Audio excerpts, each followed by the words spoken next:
Hello बच्चों, कैसे हैं आप सभी। उम्मीद करता हूँ स्वस्थ एवं मस्त होंगे, पढ़ाई लिखाई कर रहे होंगे। क्या जी, पढ़ाई लिखाई चल रहा है ना। ऐसे घूम फिर नहीं ना रहे हो। घूमते हो तो अच्छी बात है, लेकिन साथ साथ पढ़ाई भी होना चाहिए। तो चलिए चलते हैं प्रश्नावली 3.1 पे। आपके अभ्यास पुस्तक में ये प्रश्नावली 3.1 का पहला क्वेश्चन जो है, इसमें बहुत सारी आकृति दी गई है और कहता है कि प्रत्येक का वर्गीकरण निम्न आधार पर कीजिए। यानी इसमें से कौन कौन सा साधारण वक्र है, कौन कौन सा साधारण बंद वक्र है, और बहुभुज कौन सा है, उत्तल बहुभुज कौन सा है, और अवतल बहुभुज कौन सा है। तो पिछले क्लास में मैंने वक्र बताया, समतल वक्र बताया, सरल बंद वक्र बताया, बहुभुज बताया, उत्तल बहुभुज बताया, अवतल बहुभुज बताया, सम बहुभुज बताया, विषम बहुभुज बताया। इतना चीज मैंने बताया था। अगर आप उसको एक बार ध्यान से देखेंगे तो उम्मीद करेंगे कि सारा प्रश्न आपको समझ में आ जाएगा, आप खुद से वर्गीकरण कर सकते हैं। तो चलिए एक एक करके हम लोग वर्गीकरण देखते हैं कि कौन क्यों उस तरह की आकृति है, यानी इसके कारण को भी समझेंगे। ठीक है, तो चलिए सबसे पहला ये देखिए कौन सी आकृति है। आपको मैंने बताया था कि एक आकृति जिसका कोण 180 डिग्री से बड़ा हो, यानी कम से कम 180 डिग्री से एक कोण बड़ा हो। एक कोण मतलब उस बहुभुज का एक कोण, कम से कम एक कोण 180 डिग्री से बड़ा है तो वह अवतल बहुभुज होता है। अब देखिए ये धंसा हुआ भाग है और ये एंगल 180 से बड़ा है, यानी ये वाला एंगल 180 से बड़ा है, तो ये कौन सी आकृति हो जाएगी? बहुभुज तो होगी। कौन सा बहुभुज? तो अवतल बहुभुज। देखिए ये जो धंसा हुआ भाग है ना, यही धंसा हुआ भाग जो है आपको बता देगा कि यह कौन सा बहुभुज है। तो ये अवतल बहुभुज है।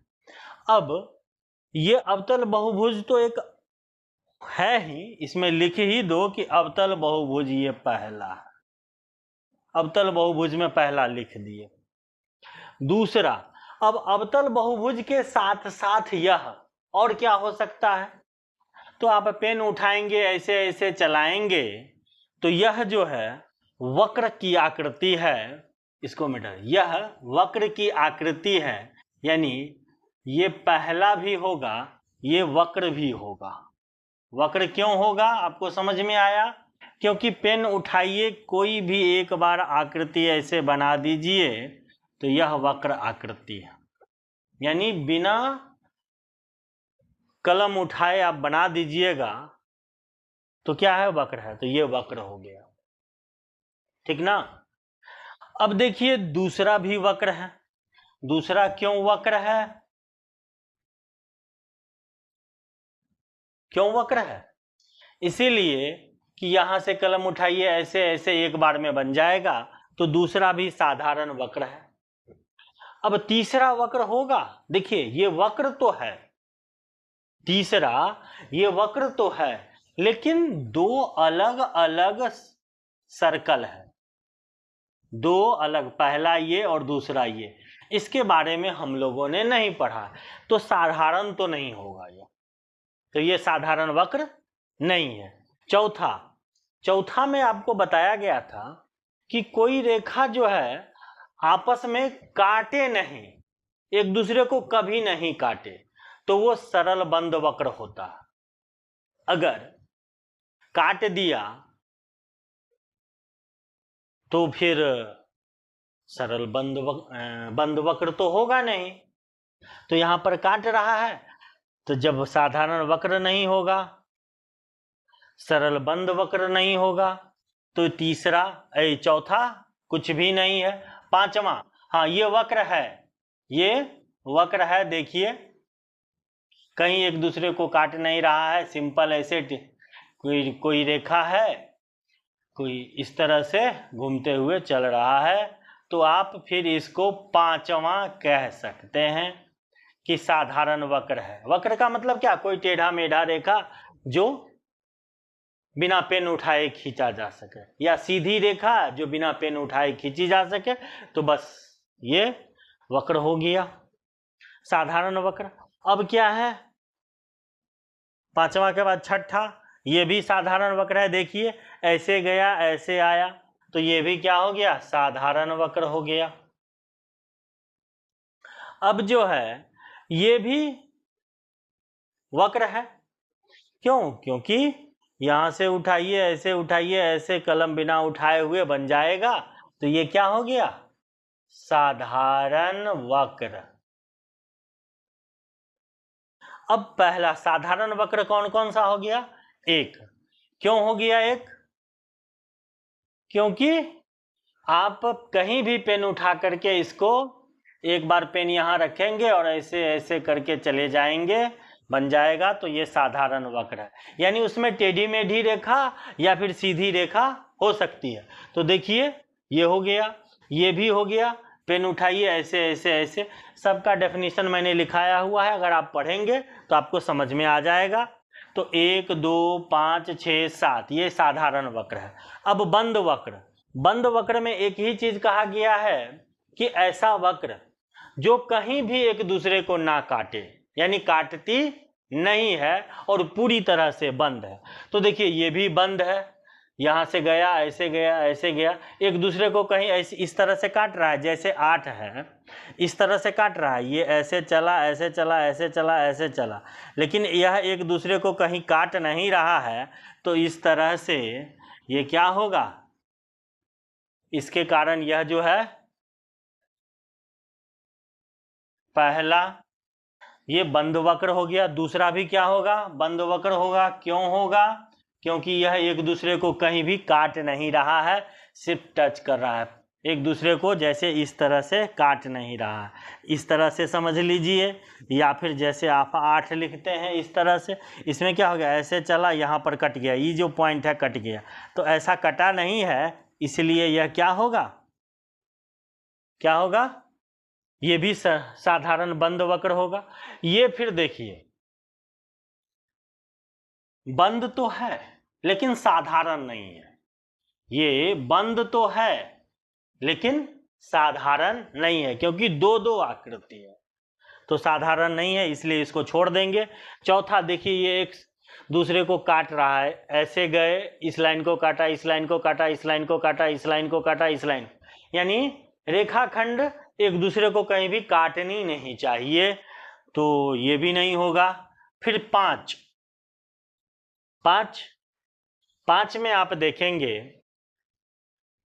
एक दूसरे को कहीं नहीं काट रहा और क्लोज है, बंद है, कहीं से कोई मुंह खुला हुआ नहीं है, तो फिर 5 हो गया।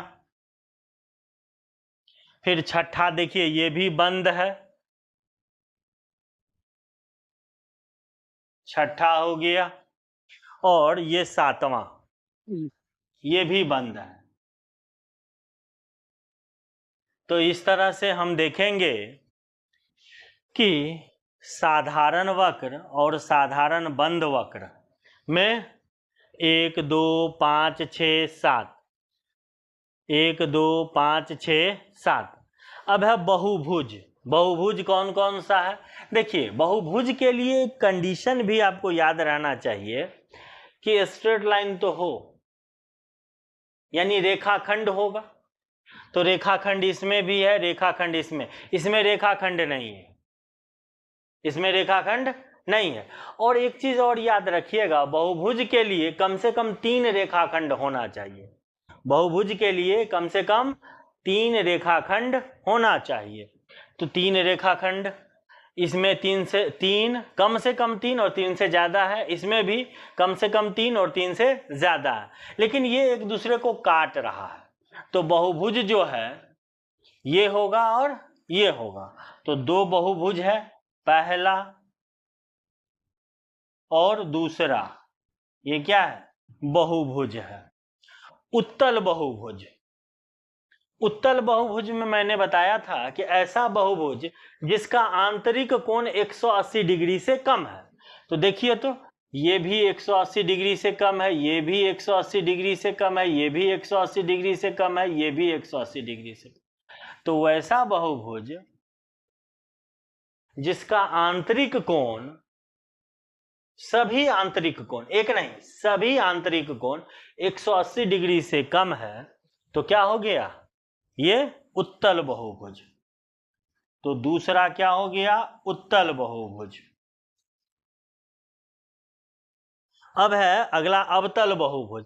अवतल बहुभुज में देखिए ये वाला जो धसा हुआ पार्ट है, जिसके कारण ये अंदर का जो एंगल है 180 से बड़ा है, 180 से बड़ा है, 180 डिग्री से बड़ा है। तो आपको पता है कि अवतल बहुभुज में एक आंतरिक कोण, कम से कम एक आंतरिक कोण 180 डिग्री से बड़ा है, तो वैसा बहुभुज अवतल बहुभुज होगा। ठीक है, तो इस तरह ये प्रश्न आपका बन गया, ये प्रश्न आपका तैयार है कि क्वेश्चन नंबर 1 प्रश्नावली का, कि साधारण वक्र 1 2 5 6 7। देखिए साधारण वक्र कहने का मतलब है कि वक्र रेखा के बारे में आपने पढ़ा है, वक्र के बारे में आपको बताया गया है पिछली क्लास में कि टेढ़ी मेढ़ी या फिर सीधी रेखा, टेढ़ी मेढ़ी या फिर सीधी रेखा और बिना पेन उठाए बन जाए। तो टेढ़ी मेढ़ी रेखा ये बिना पेन उठाए, टेढ़ी मेढ़ी रेखा या सीधी रेखा बिना पेन उठाए, ये भी आकृति बन जाएगा, ये भी आकृति बन जाएगा। इसमें देखिए अब ये एक दूसरे को काट रहा है, क्या कर रहा है, काट रहा है।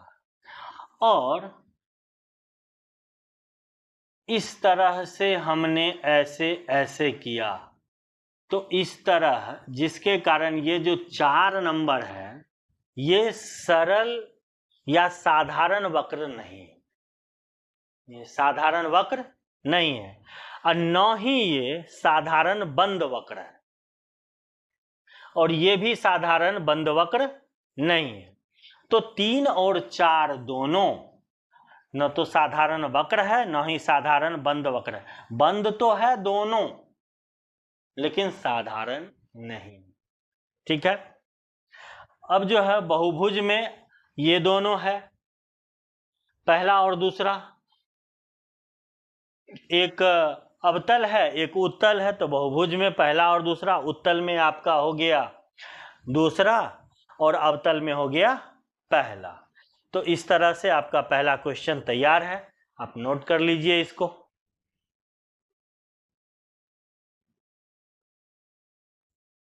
तो चलिए अपने अगले प्रश्न पर, अपना अगला प्रश्न है समबहुभुज क्या है। क्वेश्चन नंबर 2 समबहुभुज क्या है। तो पिछली क्लास में मैंने आपको बताया था कि सम माने बराबर, और बहुभुज माने बहुत सी भुजाएं, बहुत सी भुजाएं,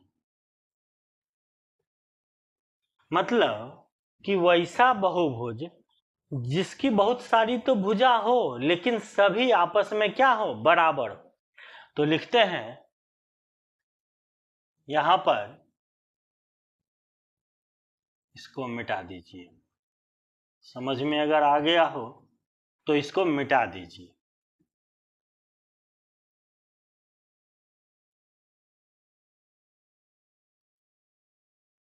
वैसा बहुभुज,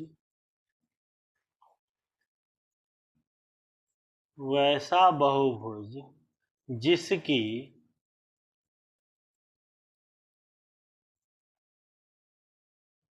सभी भुजाएं एवं कोण आपस में बराबर हो, आपस में बराबर हो,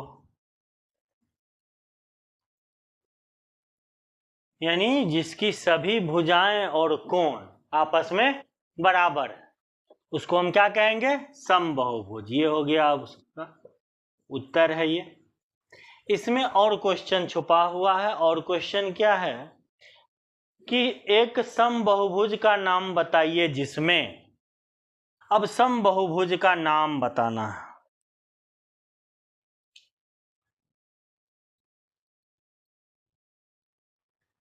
एक समबाहुभुज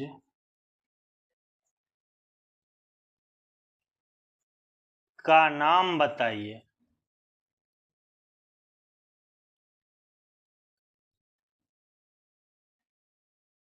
जिसमें पहला क्या है? जिसमें पहला क्वेश्चन क्या कहता है? 3 भुजाएं हैं। 3 भुजाएं हैं, यानी 3 भुजा वाला समबाहुभुज का नाम बताना है। तो 3 भुजा वाला समबाहुभुज, 3 भुजा से बना क्षेत्र वो किसका होगा? त्रिभुज का होगा। तो समबाहु त्रिभुज, समबाहु त्रिभुज क्या होगा? वो समबाहु त्रिभुज होगा। दूसरा, अरे समबाहु त्रिभुज हमने क्यों कहा?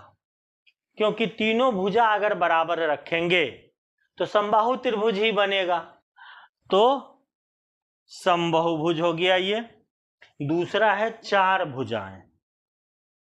4 भुजाएं। अब वैसा समबाहुभुज का नाम बताइए जिसकी चारों भुजा बराबर है। तो चारों भुजा किसकी बराबर होती हैं?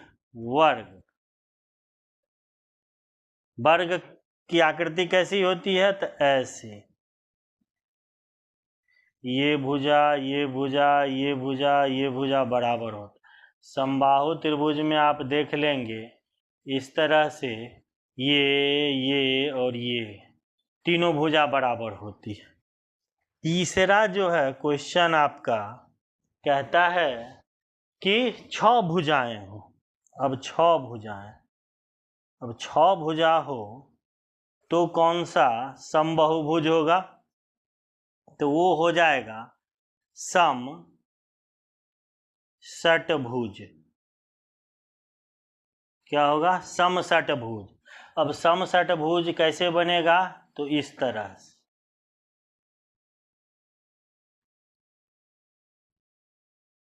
इस तरह से इसमें आप देखेंगे कि ये भुजा, ये भुजा, ये भुजा, ये भुजा, ये भुजा सब आपस में बराबर हो। भुजा बराबर होने से कोण भी बराबर होगा। ये कोण, ये कोण, ये कोण, ये कोण, ये कोण, ये कोण, यानी ये सब आपस में क्या होंगे? बराबर होंगे। इसमें भी ये कोण, ये कोण, ये कोण, ये कोण बराबर है। इसमें भी ये कोण, ये कोण और ये कोण, तीनों कोण बराबर है। तो समबाहुभुज में आपको समझ में आया कि वैसा बहुभुज जिसकी सभी भुजाएं और कोण आपस में बराबर हो वो समबाहुभुज है। तो 3 भुजा वाला क्या होगा? एक समबाहु त्रिभुज, इस तरह की आकृति होगी। 4 भुजा वाला वर्ग, वर्ग का पता है हमको कि वर्ग एक ऐसी आकृति है जिसमें प्रत्येक को 90 डिग्री और चारों भुजाएं बराबर होती है। तो ये हो गया वर्ग। और 6 भुजाएं यानी सम षटभुज, यानी सम माने बराबर, षटभुज माने 6 भुजा वाली आकृति। तो बराबर भुजा वाली, बराबर वो 6 भुजा वाली आकृति समषटभुज हो गई और ये समबाहुभुज है। तो इस तरह से आपका प्रश्नावली 3.1 कंप्लीट होता है। अब हम लोग नेक्स्ट क्लास में इसके कोणों के गुण धर्म को पढ़ेंगे, यानी आंतरिक कोणों का योग, बाह्य कोणों का योग, यानी इन सब चीज़ों को पढ़ेंगे। तो आज के लिए इतना ही। आज इसको आप देख लीजिए और खुद से बनाने की कोशिश कीजिएगा। धन्यवाद।